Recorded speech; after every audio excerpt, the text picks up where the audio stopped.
Hello to those of you who are watching at home. Please excuse us and our technical difficulties as we try to live stream. We are aware that it won't be the best quality of video for you all, but at least you will be able to hear the information. In addition, we will be sure to post answers to frequently asked questions on the internet, as well as have other options for you later. Again, we have not started yet. We will start shortly. However, the live stream will be here, and we will make sure that we're going live for you all to at least hear what's going on. You might not see our principal or our speakers all the time, but you will at least be able to hear the information. And we thank you all so much for being a valued part of our family, because that's exactly what we are. So we thank you for being a valued part of our RAM family.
So I'm gonna see if we can just tilt this computer around here. That way I can come from around the podium. How about that?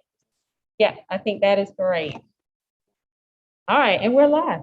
All right, so good morning, everyone. Just to be respectful of your time, I am Joy Antone, the interim principal here at Howard, and this is our first in-person coffee. And so due to COVID restrictions and just trying to make sure we're mindful of everyone's health and make sure we're not doing anything that will put anyone in jeopardy, we're not having coffee. However, in a normal year, we would, okay?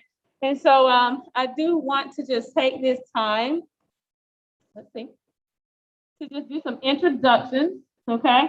And like I said, I am interim principal, Joy Antone, and then we also have our administrative team here. If you could just introduce yourself as well. Good morning, everyone. I'm Ms. Caproni. I'm the sixth grade assistant principal. Good morning, I am Geraldine Harper. I am not height challenged while I'm on my tippy toes. I am the eighth grade assistant principal. I have already spoke to you all several times, so that's okay. Good morning, everyone. I am Shonda Beatles, the business manager. And I think I know everyone, but I'm Tanisha Poe, the instructional technology specialist. Okay, and we also want to recognize some really special people in the room as well. Can you all come down for a second? They represent some of our brand ambassadors who are here. Let's give them a round of applause this morning. Come on down and show your faces and give them a great big wave. They are some of our leaders in the building that you should have seen some of them outside. We have more who are actually escorting our parents into the building. And so we look to them for lots of things, especially our eighth graders who are our ultimate leaders in the building. So if y'all can just come, make sure you just wave to everyone. And we just want to say thank you for all that you do for us and being the voice for our students. And we'll have to have you all speak in a different parent coffee. How about that? All right, thank you all. So we do have one more assistant principal here to introduce themselves to you. Good morning. My name is Sharon Butler, and I am the interim guest administrator for Ms. Sarita Allen for seventh grade. And it's so good to see you. All right. Okay, and so we have Miss Asha Hall Washington. She's not in here right now, but she is our special ed lead teacher ourselves. And so at this time, we also want to introduce another special person. I know that I saw her earlier, Ms. Sim. Okay, Ms. Sim, would you like to come forward and talk to us about PTO?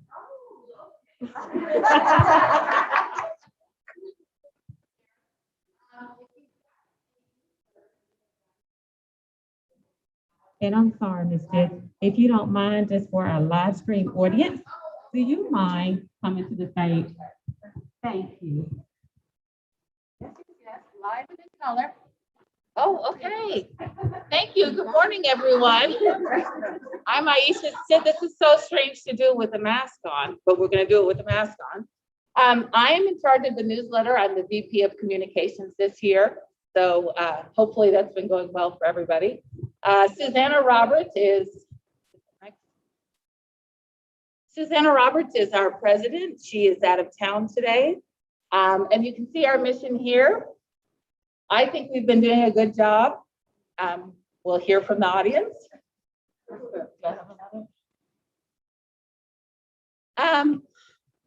If you haven't had a chance, hopefully you've had a choice, please go to the website and look over what our PTO has done. It's quite remarkable. Okay, and can I have Allison come forward and introduce herself? Just briefly, just briefly. Yes, it does. Come on down. She is coming. And we have Allison, and I'll have her introduce her full title because it is long. Oh, it's very long. Hi. Hi, this is Allison Derfler, and I'm the VP of Fundraising. Last year I did communications. Hi, guys.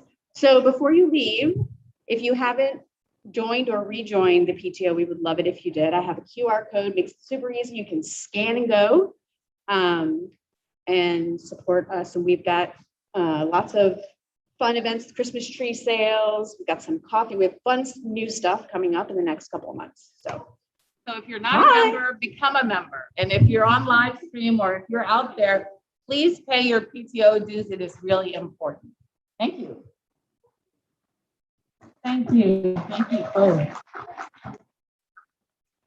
All right. And we also want to mention our foundation. Our foundation does a lot for the school as well in terms of bringing in technology, curriculum enrichment, professional learning, and building enhancements. We just received about 15 rolling tables for our students whenever the weather is not permitting, and we can have those tables on the hallway.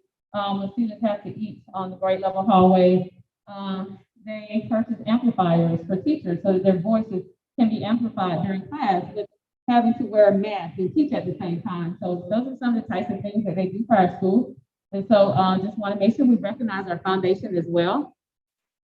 And so just with some general updates, we will be going through just sharing information with you throughout the session, and then we'll be able to have some questions as well. And so at this time, Ms. Caproni, come forward. Good morning again, everyone. It's good to see people in person, parents in person. So I think we've had a few questions from parents about PMB and advisory, and so we just wanted to take a moment to speak about that. So advisory actually happens before our technical school day. Our technical school day starts at 9:15, and advisory is a time for students to come in a little bit early, see their homeroom, their advisor, and kind of ease into the day. So advisory is from 8:50 to 9:10 each morning. We do encourage families to try to get their students here in that window of time so that students can make that transition a little bit more easily in the morning and not have to just jump straight into their first class. And it's also a chance for your advisor to have a chance to really kind of take a temperature check, not literal, but metaphorical, with your child that morning, right? To see, are they feeling okay emotionally? Is there anything that's bothering them? For sixth graders, this has been a time where they can practice getting into their lockers so they don't feel as stressed about that later in the day. But it's really a chance for students to ease into the day. And so we do encourage families to try to aim to have their child arrive sometime in that window. At 9:15 is the official start to our school day. And so at that time, we transition to PMB. PMB stands for Proficiency and Beyond. And so this is a chance for our students who are already performing at grade level or above to have a time for enrichment, for looking into their passions a little bit more deeply. We have enrichment teachers teaching about a variety of things in their classes. Some students are doing passion projects that you may have heard about them doing. We're also using a platform called Renzulli that really drills into students' interests and passions. They took a survey at the beginning of the year to really think about what kinds of areas they're interested in exploring more. And that Renzulli platform is available for you all to look at from home as well if you're interested in seeing more about that if your child is in enrichment. The other side of that coin is intervention. So during that same time, if we have students who are performing below grade level, then we are offering intervention during that time. And this is now an APS-wide initiative for all schools to have enrichment or intervention during a time of their day. And so this is when that happens, 9:15 to 10 o'clock. For intervention, we're using HMH as our curriculum that we're using for that time. So this is Read 180, Math 180. And then for students who are in need of really intensive phonics instruction, which is a small number of our students, they're receiving System 44, which is really intensive phonics instruction during that time. That can be helpful for some students who might have really intense dyslexia or perhaps even English language learners. So this is a really important time of our day. It is right at the beginning of the day when their brains are hopefully fresh and ready to absorb that information. Our placement in PMB has been first recommended by data that we had from students last year. So we took a look at what information we already had, and over the summer made some initial placements. And then our students took the MAP growth assessment within about the first month of school. And so the MAP growth assessment is an individualized assessment that adjusts to where students are individually. And some of your children may have come home and said like, whoa, that was really hard. And it's because the test is actually designed where students get half of the questions right and half of the questions wrong to find kind of their individual place where they are in reading and in math. So we did that assessment at the beginning of the year, and then we made some adjustments to PMB placements based on those results. And so we saw many of our students based on that were already at like predicted proficiency for their milestones test, which means that they are already at grade level. Some of those were moved from intervention to enrichment. And then we did find that some of our students who had been placed in enrichment actually had some deficits that we needed to address. And so there were also some moves in the other direction. So that map growth is really important for that placement in general, but your core teachers are also using that data to look at what their students need in their class and really think about how their instruction is addressing particular domains that we're seeing that a particular class might need, or individual students, or maybe our 6th grade as a whole or 7th grade as a whole. So that assessment is really important. Do please talk to your children about when that comes up next. We really do use that information in multiple ways for the instruction that we're providing to our students. So that's where we have been for P&B. We are looking already forward to next semester. We will likely make some shifts at the beginning of the 2nd semester. We have our map growth coming up again at the very end of November through the first few weeks of December. And so we'll make some further adjustments during that time.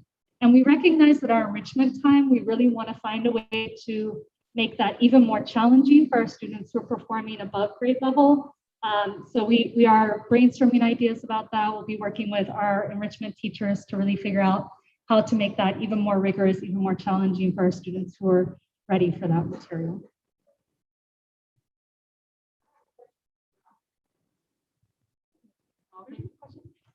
So, when I found out about this, I told my daughter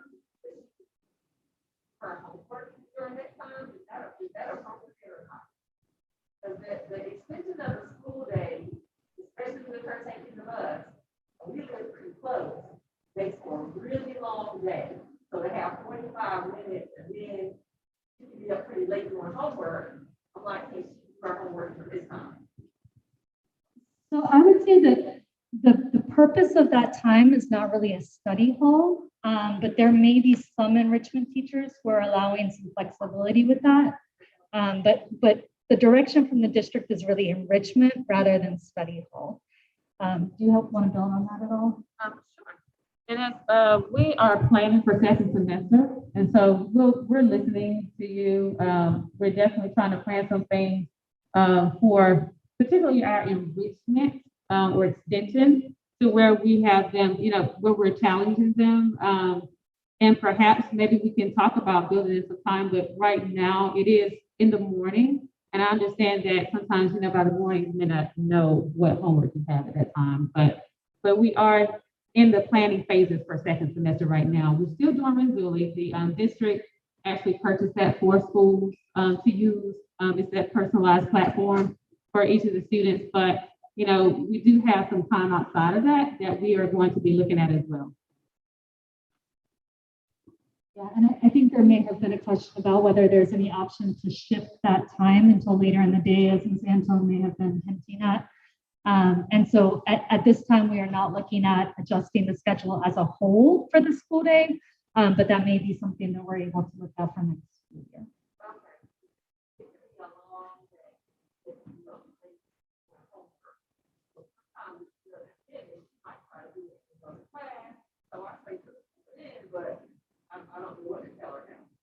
Yeah, it's good feedback. Thank you.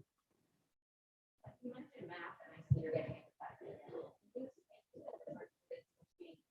Milestones versus math, and how you're now using milestones data for those students that took it in conjunction or in lieu of math. Because I see some varying information that I'm trying to understand. Throwing milestones out and now it's just math. Are we looking at them together? Yeah, so we're not throwing them out. And this does allow me to elaborate a little bit more on those P&B placements. So the P&B placements, when we made those adjustments, they were not based solely on MAP.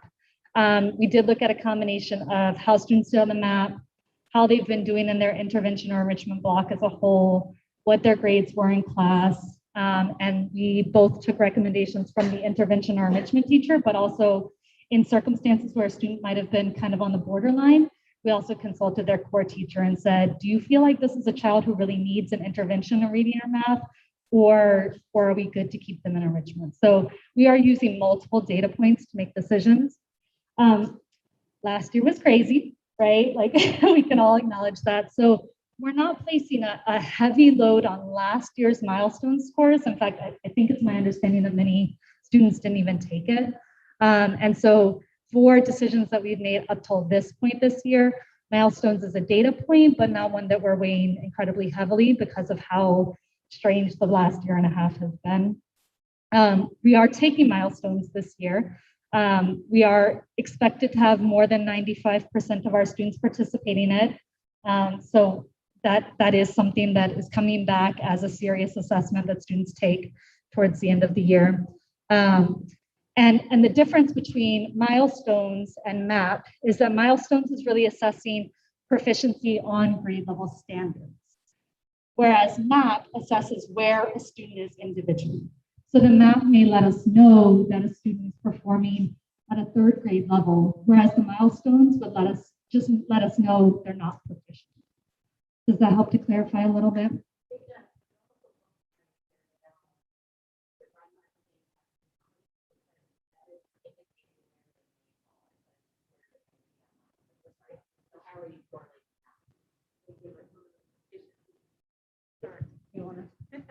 Yes, thank you. We have basically, they're not by the same company, but they have proficiency measures where we have correlations and that they will point out to us, you know, if your child performed this way on the MAP during this time of the year, then they will be proficient in ELA or math or science or social studies based on the time of the year. And also the same, likewise with the beginner level for distinguished or developing. So we do have those correlations that have been published.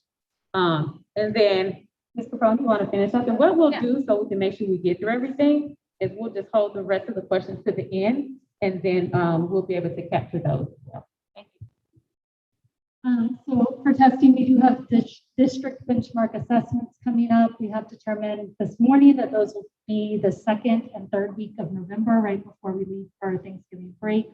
So please do plan to have your children in school that last week before we leave for Thanksgiving. The district benchmark assessments are also looking at grade level standards up to this point of the year. And then we have another window for MAP growth. So the MAP is showing us growth over time for individual students. And so that window opens the week that we come back after Thanksgiving break. And then that window is through when we leave for winter break. So again, remind your children to really take that assessment seriously, to do the best they can on it, and also reassure them that if they feel like there are questions on there that feel too hard, that's okay. That's how the test is designed to be.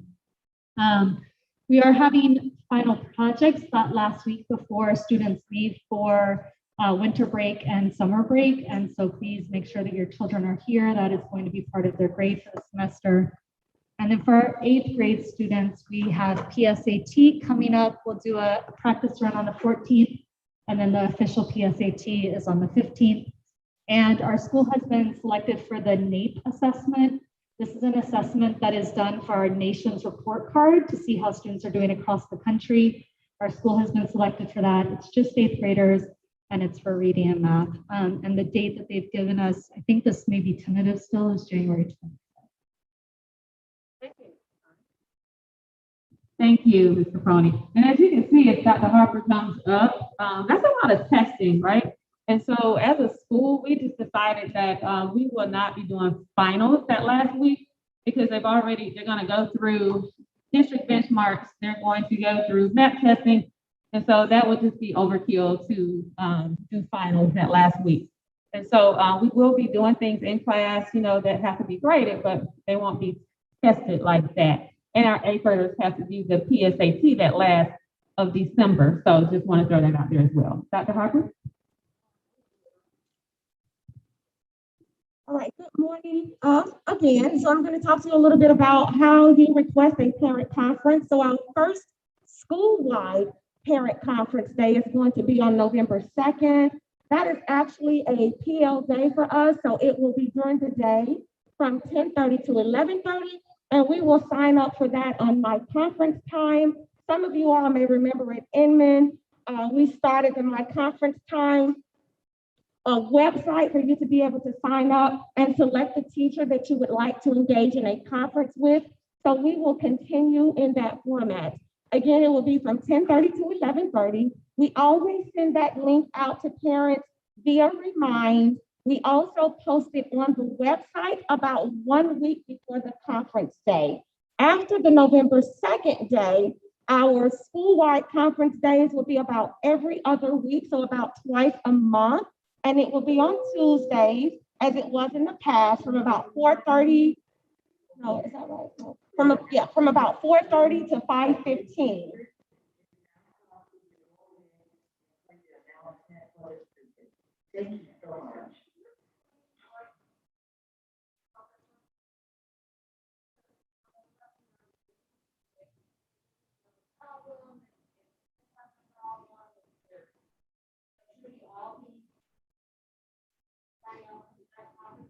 So it is optional. It's for any parent that wants to engage in a conference with a teacher for any reason. And most of the time, it's parents just want to kind of do a quick check to see how well their students are doing in class, or are there any deficits that you may need to know of.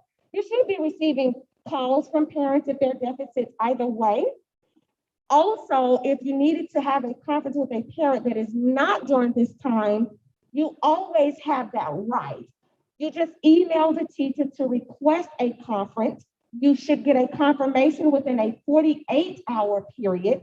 If that is not the case, please be sure to let us know so that we can very quickly address that. So the every other week are not the only times you can have a conference. I just want to make sure you all knew that. You can request a conference at any time with any teacher.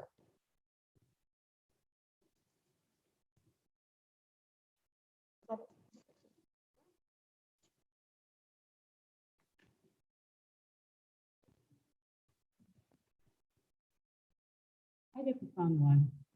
School lunch update. There have been some concerns, and students let us know if they like the lunch, if they don't like the lunch. But what we need to share with you is that the school lunch is contracted out to another company. So the school at our level, we don't have anything to do with the menu or portion size. However, I can report, because I'm there every day, that on some days we run out of lunches because students pack their lunch and then decide, you know what, I want chicken nuggets and fries. And so, because it's a free lunch, we allow them to get the lunch. So what I'd like to do is to ask parents to please go online, review the school menu. It can be found on the district website. Go to department, go to nutrition, and then middle school menu. Have a conversation with your student, because now we're asking them every day if they want a lunch or not, and we're holding them accountable so that we make sure we have enough lunches. If we run out of lunches, then we have to wait 15, 20 minutes during our last lunch period to get lunches for students. So everyone eats, it's free, but at the end of the day, we need to make sure we have enough for everyone on a daily basis. Thank you.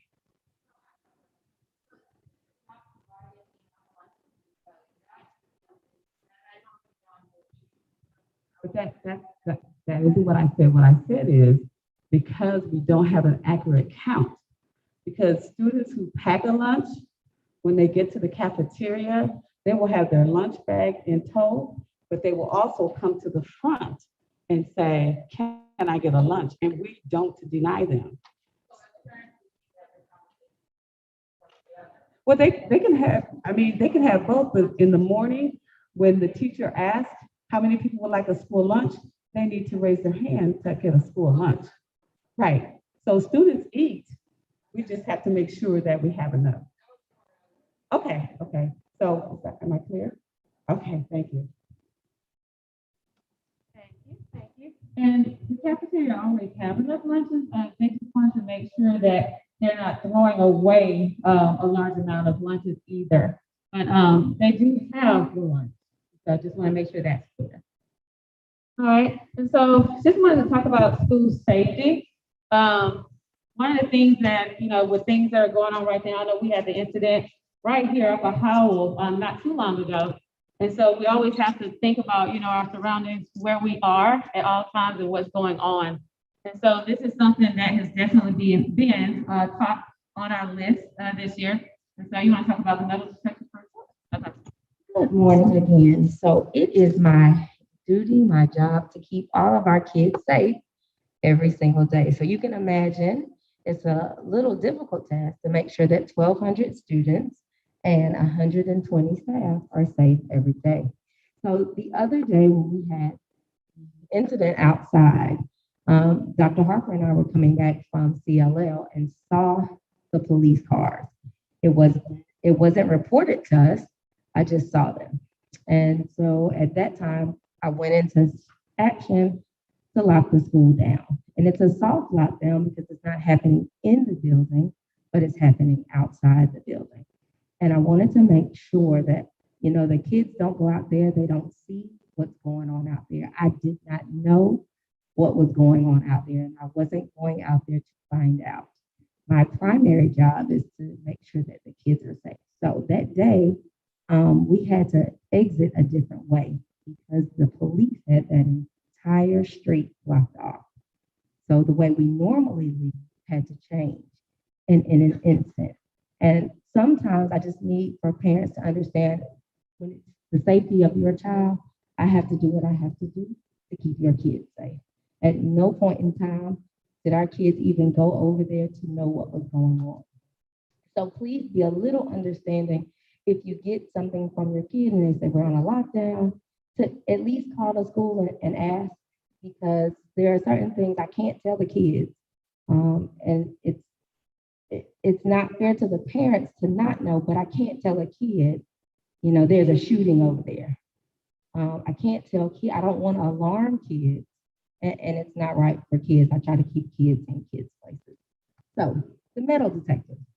The metal detectors were brought over from Inman, and at Inman we had them plugged up. Well, it is a fire safety for me to plug them up here because there are not enough plugs. So we're dealing with the district to get plugs placed where the metal detectors are so that the kids don't trip over the plugs, because I have to add extension cords in order to get them plugged up in the places in which they are set. So I am working on that. Book bag checks. Every morning we check book bags, and that's the safety of everyone in the building. Not at our school, but at some other schools, weapons have been found in the book bag. And that is also why we don't allow them to carry them around. Even though we do a check, there are small places in book bags that kids can keep weapons. And so we ask that the book bags stay in the lockers to keep kids safe in the class, keep teachers safe, and to make sure that the kids don't trip over the book bags. The classrooms are not huge, where we can keep all the book bags in the building, let every child keep a book bag in the classroom. We trip over, and then we have other incidents. So I don't know if you all noticed, if you put your kids up, there have been more teachers outside. I've had to redo the duty schedule to make sure we have more people outside to keep our kids safe. We are in a position, oh, I'm sorry, I forget all. Sometimes we forget where we are, because when we were in Inman, we were tucked away in a little area, and we are not tucked away anymore. So I have to put more adults outside to watch our kids to make sure we are safe. I am very appreciative of Ms. Keenan. She has been going above and beyond to help me with getting all of the signs, all of the routes, all of the police, all of the blinking lights, everything to keep our kids safe here, and also on the bike path. Now, all of our teachers have to stand at their doors at all transitions to keep an eye on what's going on. I know there was a big thing on social media a while back of some inappropriate things. Please understand that we cannot divulge any information on the kids, what happened, but know that it was taken care of, and you should not ever see that again. We have also buckled down on our cell phone policy. Kids cannot have them out or in sight in the hallways or in the classrooms. We do allow 7th and 8th graders to use them at lunch, because a lot of them watch YouTube, make little TikToks, enjoy themselves, because lunch is a break time. But we don't allow them in the classroom, so they can't take them to the restrooms. And we also watch our kids a little closer. We do have my homework, and if you were here when we were at Inman, We use my homework to check who's in the restroom at a specific time, how many kids are in the restroom, and it kind of helps us lower some of the behaviors that are going on in the restrooms as far, and also the vandalism, because we can kind of check that. Our SROs walk around on the halls to make sure kids are kept safe. She just left one of them to go check on some things. But we have them walking around. We do have two this year. We used to only have one, but because our building is so large, we have to have two. We do not lock restrooms anymore. I know that was an issue, but at the time we did what we thought was best because the vandalism was real. They were taking toilet seats. They were taking the screws off of the bathroom doors. I don't know how, but they would leave the door next to the stall and the screws gone. They would unplug different things on the toilet. I mean, it was really, I don't know, these kids are quite creative. So we locked them for that time. They are no longer locked and kids can go to the restroom. And we send out daily reminders about safety often with the kids and let them kind of know what we do to keep them safe. I'm sorry. It was. Each month there is a different TikTok. No, so we would have to be friends with the kids on TikTok in order to know who did it. And I'm not friends with kids on TikTok. And it was to promote them to get more likes on TikTok. So we don't know who did it. And we put cameras. Right, it wasn't just here, it was national. And each month there is a different TikTok challenge. Right, we've tried, but this month was slap a teacher. And so we haven't had that. Thank you. But this month it was slap a teacher. That was the challenge. Huh? I would know who did that. Yes, ma'am.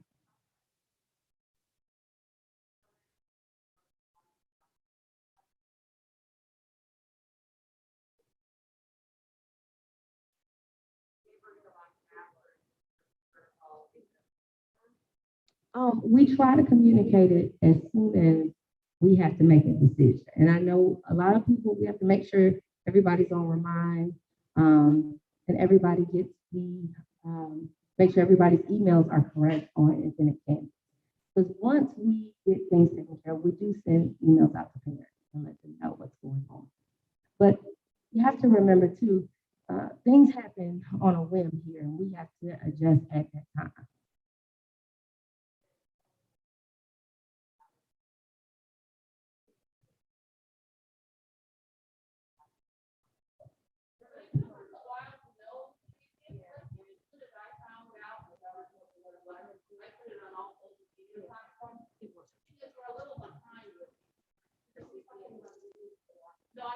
Yeah, yeah.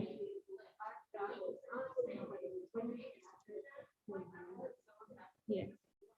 Yes, and I do want to say that it was communicated via Remind. There was a Remind message went out. And so I think what probably needs to happen is to make sure, and I'm not sure what is going on in the past. It used to be where we would, at the beginning of the year, we would actually send out codes and everything to our parents and you would sign up for Remind. But now our district actually pushes that out. So I'm not sure why everyone's not getting a Remind, but as soon as, yeah. So as soon as that took place, we did send out communication about it. Possibly, maybe you didn't receive it, but yeah, okay.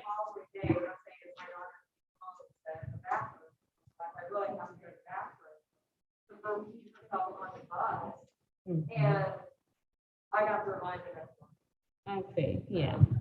Thank you. But we don't stop any students from going to the restroom. All kids are allowed to go to the restroom. So, yes, ma'am.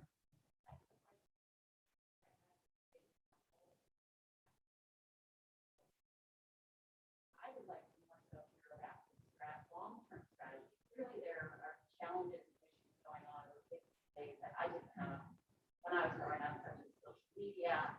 We got COVID. I mean, the American Academy of Pediatrics just came out and said we've got a nationwide mental health challenge with our children. I'd like to more so know how we can partner together, the school, parents. When this incident did happen, parents talk to your scholars. And yes, I handle that, but you're with our children many more hours of the day. You know what's going on.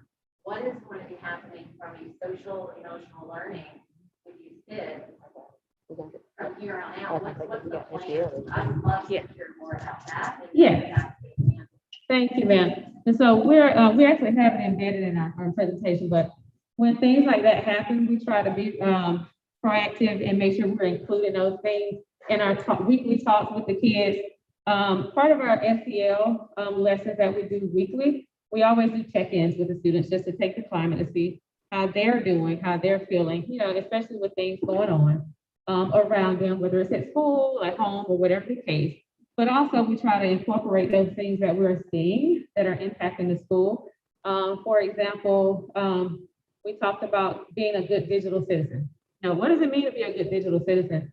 You know, because if we're seeing kids that are posting certain things or things that are inappropriate, then we want to make sure that all of our kids understand the importance of posting specific things online, because this can come back to haunt you. These things can't be erased, you know, but we want to teach them as well. And so we do incorporate those things into our weekly talks with our students. But when we look at school discipline, I think all of us had the opportunity to go through a session with some of our board attorneys. And one of the things that they mentioned was that students are returning after nearly 2 years of virtual learning, and some have been in abusive and or neglected home environment. It's been a lot going on with our kids over the past 2 years. And so what we're seeing right now nationwide, as you talked about just a minute ago, is a rise in discipline incidents. And some of these are very extreme, okay? And so we experience it really early, okay? And our students are also coordinating discipline matters on social media, like we just talked about, right? And so one of the things that we've done, especially looking at some of the things that are going on and happening around us, is, you know, we went back to revisit with our students. Okay, these are the things that we need to do to make sure that we are safe here and that we have order. And even with our staff, you know, we took the time to come back to say, okay, this is what we have to do. You know, we have to ensure that our kids are safe, that there's order, and that we create an environment where it is conducive for learning. And so we actually took the time, you know, pause to make sure that we did that. And I know Ms. Beatles mentioned the My Homework Pass, because we're able to track that to see who's where at what time, how long they're out, when do they get back. If someone forgot to check a student in, why is the student out to the restroom that long? What's going on? You know, those types of things. That's what My Homework does in terms of the hall passes. Because we know, and we can be honest, we can't control everything a kid does. You know, we're going to have fights, we're going to have things happen, but we can also try to be as proactive as possible and make sure that we are monitoring and supervising as much as possible. And coupled with making sure that we're educating our kids with those matters so that we can prevent more kids from doing those things, okay? Also, the code of conduct was reviewed with students at the beginning of the year, and that's something we do each year. And we try to make sure that we follow the code of conduct when we're dealing with discipline incidents as much as possible, because we want to make sure that we're in alignment with what we have to do as well. Okay, and so actually, as we look at discipline, we don't always like to focus on the negative. We also like to focus on the positive. And so, with that, as we focus on the positive things that our kids are doing, we also take a closer look at, okay, the kids who are having some challenges, what are we doing? That's why it's called positive behavior interventions and support. And so Dr. Harper, will you talk to him about that? Good morning again. So I am part of the Pbis committee, and we meet monthly. And so what we do every month is we kind of take a look at all of our discipline and attendance data. Specifically, we look at the locations, the times of the day, the type of infraction, and the number of students that have had 2 or more discipline referrals. And that's what that OBR stands for in the system for that reporting window. And from that, the committee comes up with alternatives or interventions for the students who may struggle in that area. And so, for instance, some of the things may be, we may track students, we may give students challenges to meet each day where they go by without having a discipline infraction, either a level 1 or beyond infraction. Sometimes we find it necessary to move students to a tier 2 for a behavior plan, depending on the nature of the infraction and the frequency of the infraction. So with those students, we do check-in and check-out. We do small groups on each grade level. And again, we already spoke about the trackers. We have internal mentoring programs for students. So we have like our 8th grade, we have RAM to RAM, and that's an 8th grade based mentoring program that is in-house. But we also have and are looking into organizations that want to partner with us to provide mentoring for students as well. And I'm sure you hear more than anything else about the monthly Pbis celebrations that we have. So we have a really large one on today. So this is when we celebrate all of our students that have managed to meet all of our behavior expectations for that reporting window. So each student gets a clean slate every time. So after today's celebration, beginning on Monday, every student starts over again with an opportunity to meet the criteria for the next Pbis celebration.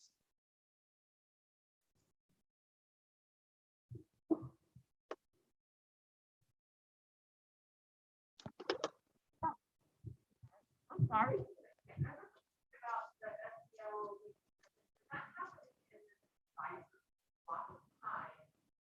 So that's the period before school really starts, the kids aren't all there, they're coming in and out. Is there a way to make those lessons if they're important moving forward at a time of day where everyone's going to be able to get them?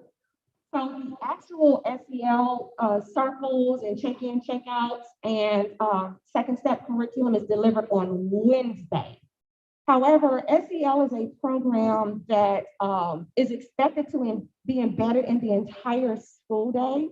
So any teacher at any time can do a circle based on the pulse of the class at the time, and we definitely encourage them to do so. Oh, I got you. On Wednesdays is our actual advisory day, so there's no P&B. So they are with that teacher from 8:50 to 10 o'clock. And so everything happens at that time. I'm sorry, I didn't understand.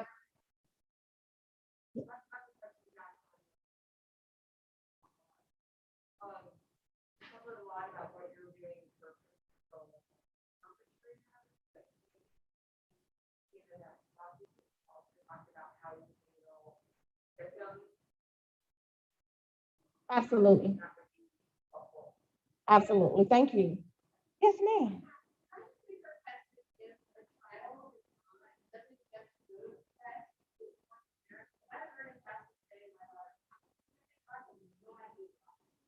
Oh, so you are supposed to know that. You should have received a phone call or an email letting you know that the child did not, can we meet in the back for a second? Yeah, that the child should not, that they did not meet that criteria. Thank you.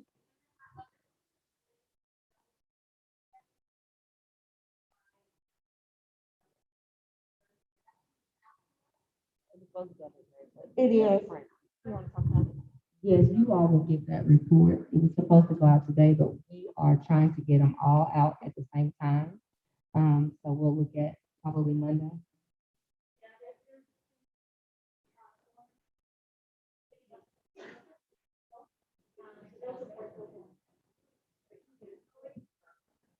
We're gonna print them out. We've been printing them out.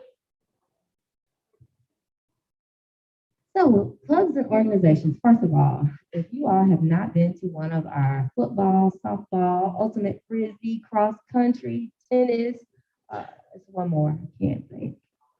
Volleyball. If you have not been to one of those events, you have missed out.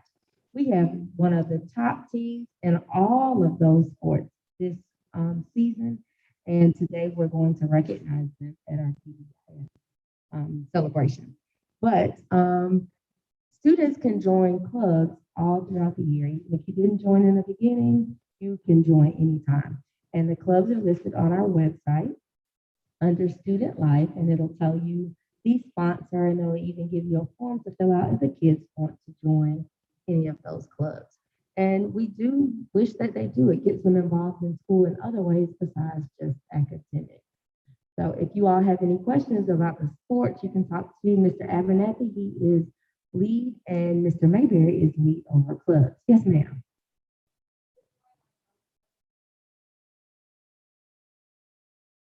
Most of our clubs are in person. I'm not sure. Virtual clubs, I'm not sure. And if you're talking about the theater club, is that one? That was never a club here. That was something that came up during COVID that a lot of parents allowed their kids to do, but it's never been a club here. We can't have, and we can talk about it later, but that is a paid something that has to be done outside of, it can't be done in, because our clubs are free. Yes.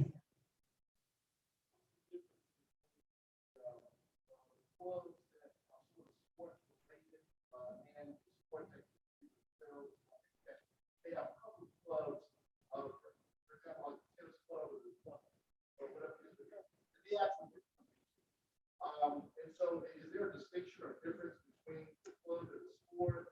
Yes. I'm interested in golf myself, so I'm trying to figure out, are they taught in the club, or is it just a place to gather and do stuff, or different places?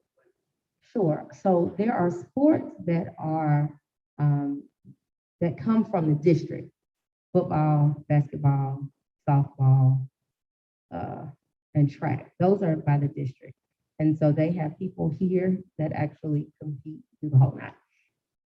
Tennis, ultimate frisbee, volleyball,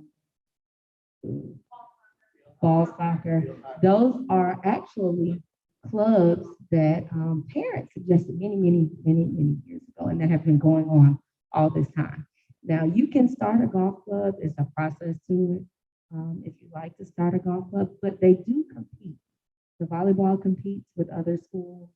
Tennis competes. Cross country competes. All of them compete. It's just not from district level. They may have one. Look on the website and see. We may have one. We have so many clubs and club sports. It's hard for me to keep up with. Yes, I am. There you go.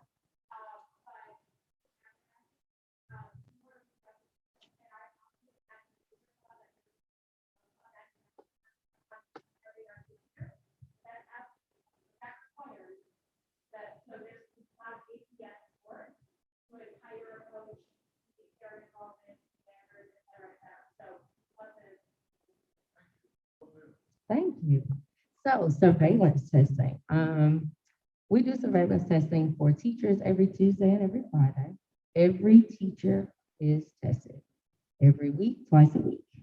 So we've had 0% positive, 100% negative, 0% positive for our teachers for the past 3 weeks. So we've been doing really well. Our students, for all the students we've tested, and we get more each week, but we've had 0 positive cases as well. So surveillance testing is today, and it's going to be kind of off because we have the pep rally. And so I'm gonna rush the kids through, and then they'll go out to the pep rally. But we try to get more kids involved, but that's a parent's personal choice. And so we can't make kids get tested, but since testing, we have noticed that we haven't had any positive cases. And I will report that sometimes when we do get a positive case and the parents go and get a PCR test, the PCR test comes back negative. And so where we may have had 3 positive cases, that drops it to 1. And we notify the kids that were affected when I do contact tracing, so they can come back to school as well. Yes, sir. We do not. Now, when I do contact tracing with Nurse Kelly, we have a system of looking up individual students to find out if they have been vaccinated. And if they have been vaccinated, and they are affected by a student that is positive, we don't even bother with them because they're not showing any symptoms and they're vaccinated. But in order for us to find out the vaccination rate, we would have to look up every student in this school's immunization record.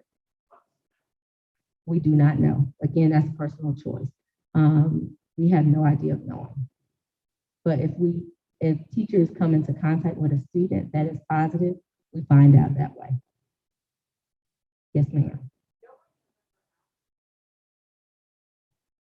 You don't have to. We have records, but we have the immunization records the same way they get their measles, mumps, rubella. We can go into, Nurse Kelly can go into that system.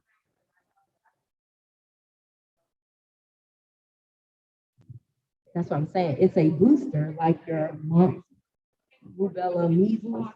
It's already in the system. That's why I'm saying we don't have to. We can go look up your shot record, your kid's shot record, and it's on there. If you look,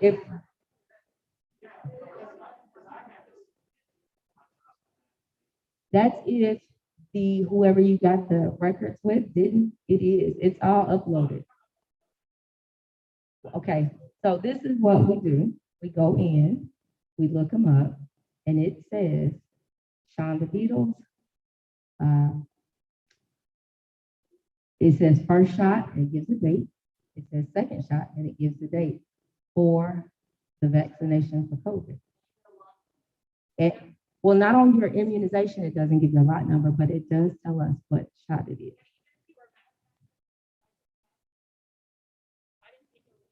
Right.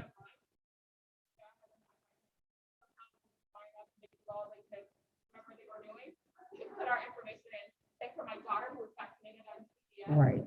They were able to pull up her records to check. Right, we check. I didn't believe it either. I was like, I didn't tell anyone she was Same thing. My kid goes to school here, and when there was a kid that was positive in class and put in his name, and his showed up, and I know we went to Walgreens way down in Coweta County, so I know I didn't tell anybody. So they're in there. Yes, the Department of Public Health has them. So.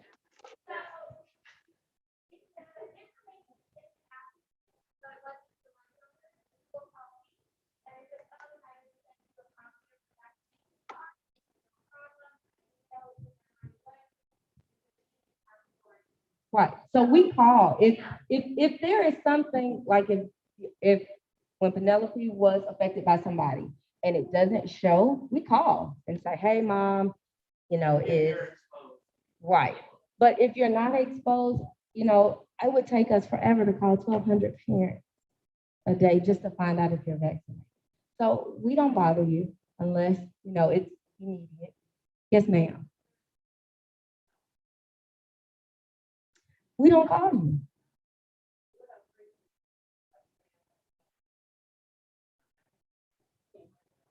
So you know that it's if your child at home, let's say your child here is exposed to someone, it's called second hand to your child at home. So your child at home is not affected.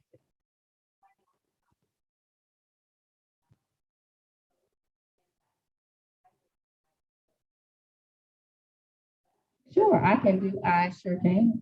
I can send you a letter.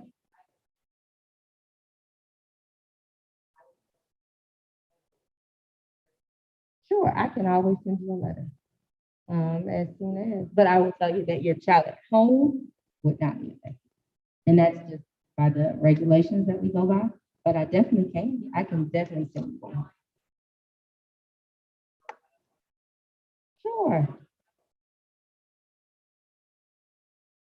I sure can. Yeah. I'll do that. I'll do that for you. No, I'm sorry, I've taken up too much time and it is already 10:25 and we only have till 10:30 and lunch is getting ready to start. So I'm gonna go through I'm gonna go through the general reminders. I'm sorry I took up too much of your time, but I know we gotta get through this. All right, just some general reminders. And I know we talked about advisory earlier, but just one thing to think about advisory, because I know some of us were a little confused, that, why is it advisory before 9:15 and they're not late until after 9:15? Our buses start coming by 8:50, even though kids don't have to be present to 9:15. So we have to make sure they have somewhere to go. In the past, like when we were at Inman, they would all, like sixth grade would all go to the gym, or seventh grade would all go to the auditorium, and eighth grade would go to the gym. And so right now in the age of COVID, you don't want, kids sitting together in mass groups like that, but we send them to their advisory classes between 8:50 and 9:15. And so morning tutorials and clubs begin at 8 o'clock. And so if kids get here a little bit too early for tutorials, or if the teacher is running late, they normally allow them to come in and have a seat right there in the front where the front office can actually monitor them. So they're normally seated there in the mornings for tutorials if they're waiting on a teacher or if they came a little bit too early. If students arrive, like I said, I talked about that.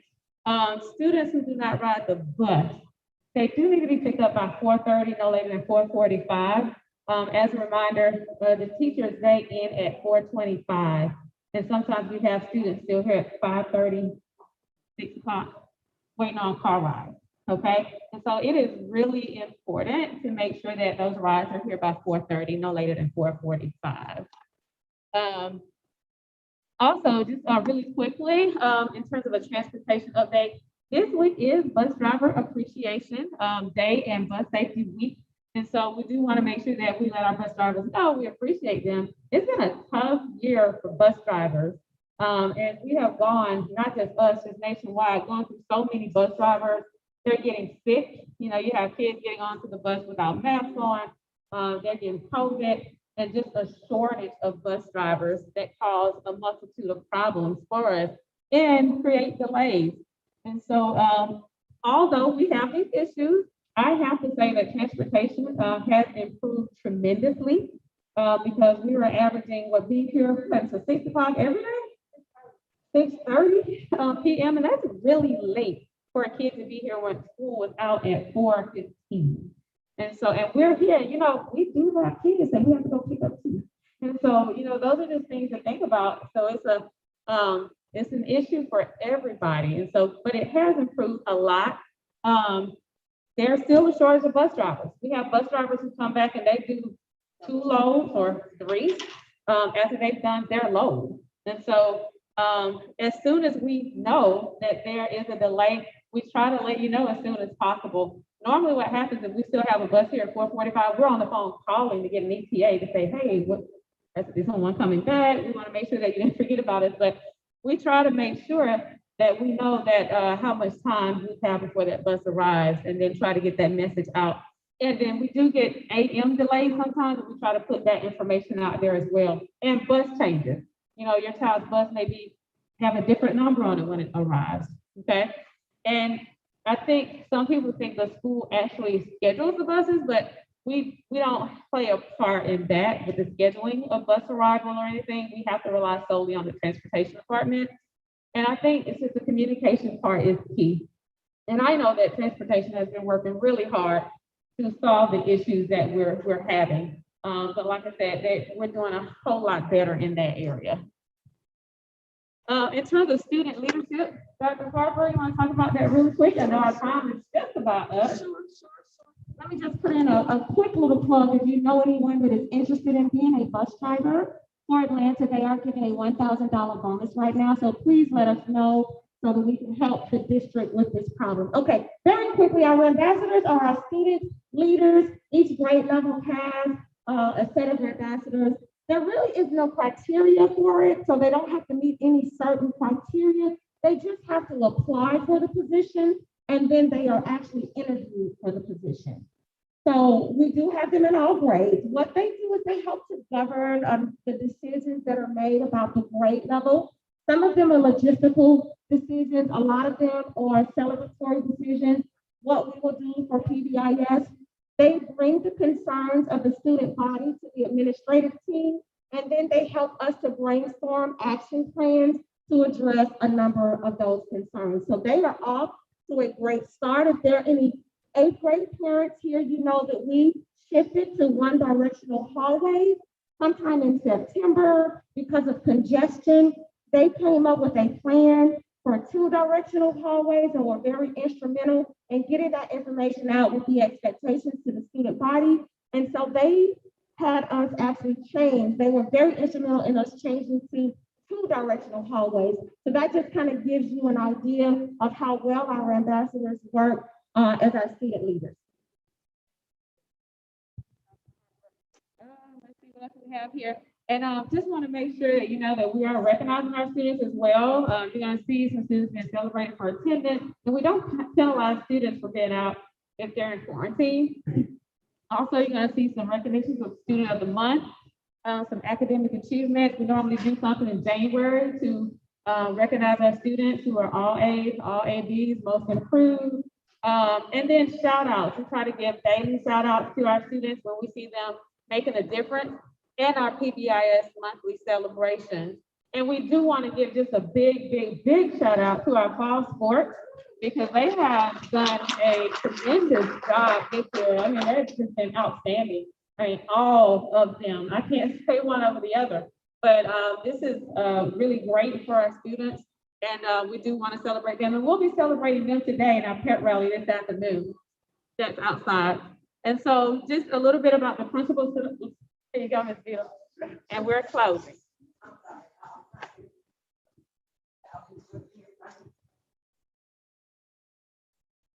So the principal selection for Howard Middle School has started. There is a link on the website for you to leave feedback. We are having a meeting with parents on Tuesday. Originally, the meeting was from 5:30 to 6:30, but it's been changed to 6 o'clock because we have a Go Team meeting. I'll send that information out and the link for the Zoom meeting with the district about the feedback on Tuesday. If you have any questions or anything, you can email me or call me. I'm SR Beatles. I think they said my information is wrong on the website, but I will get it corrected if you have any questions about the principal selection. Any questions?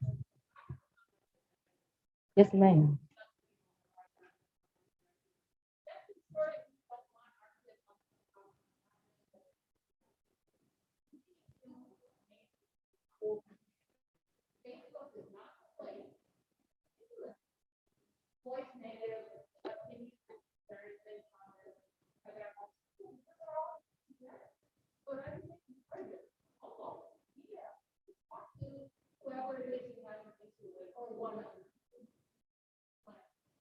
Yes, sir. Thank you very much. So I disagree with my here, and I disagree with you because conversation and communication don't always go two ways. Okay? So when parents do vent on Facebook, it's because we can't talk to anybody in administration. Okay, so I have a few questions and a comment because I want to debate something like you asked originally. But I understand what you're saying about the food issue of the cafeteria and school lunches. To me, my question was not about quantity, but about quality. So my question would be, one, if it's a contract, can you sever the contract if the contractor is not doing what they're supposed to do? So that would be my first question with regards to cafeteria and food lunches. Okay, so that is a district contract. I would suggest you go to the board meeting or contact your representative for this area because it is a district contract. It's not a school contract.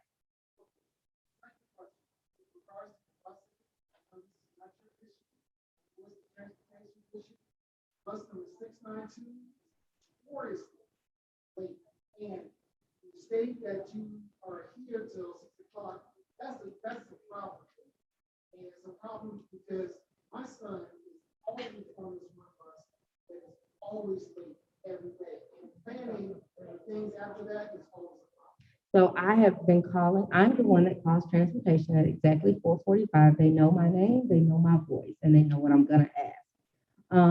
And so I've been talking to the supervisors about trying to get someone to take that route earlier. We had the same problem with Route 644, and it has been going. Now we don't have that problem anymore. I just have to keep talking. I suggest you call transportation as well, and you and I both can stay on it. But I am working as hard as I can to try to get transportation to either find a bus route where the person can go take them and come back and get them early, or find a driver. But they are having a shortage. And so, like I said, I talk to them every day.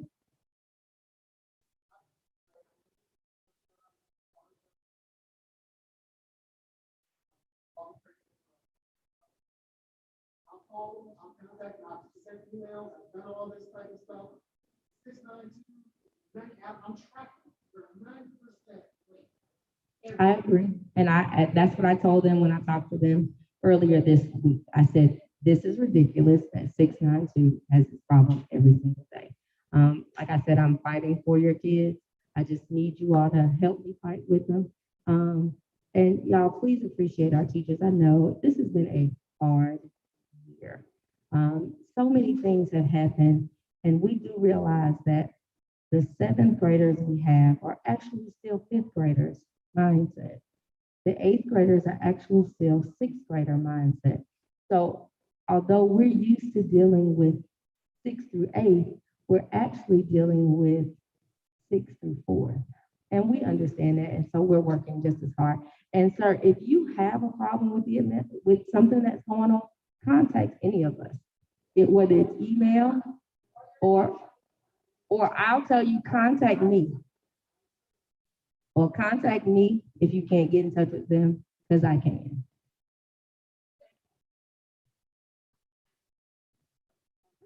One more question. Yes.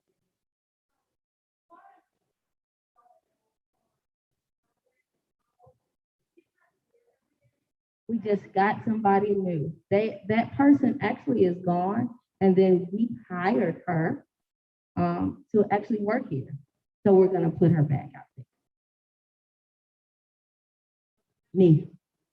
Well, the safety part falls under, we have a safety and security, but we hired the crossing guard. We hired her to work here as a paraprofessional. So her duty in the afternoon will go back to that area. Yes, ma'am. Other questions? Parents, thank you. We get ready to start lunch with our sixth graders in just a minute. And I gotta go set up for our pep rally. So we appreciate you. And if you have any questions, please call, email any of us. Thank you. Thank you all. Thank you all for coming.